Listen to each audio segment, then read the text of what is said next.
أم حسب الذين اجترحوا السيئات أن نجعلهم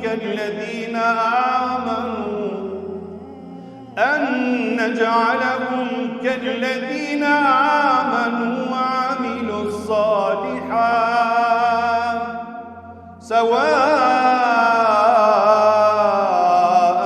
محياهم ومماتهم.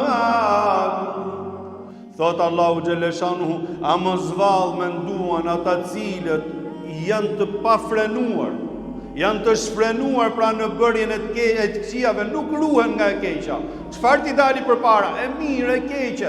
Më zvalë mendojnë se ata që jeton këtë lloj standard jeti, neve do t'i bëjmë që të jenë të barabartë me besimtarët dhe vepërmirët. Njësoj jeta e tyre dhe momenti që ndahen nga jeta vdekja e tyre dhe kur dalin para Allahu Gjeleshanu, sa e ma jahkumun, sa keq që gjykojnë. Nuk mund t'jetë njësoj, thot Allahu Gjeleshanu, ai i cili ja fala jetën dhe u mundu me qenë njëri mirë, edhe ai i cili ja fala jetën dhe nuk don me ditë po i harxhon momentet edhe kohën e jetës tij të çmuar me idiotësira, me pisliqe, me budalliqe, me mëkate, Zoti na ruaj.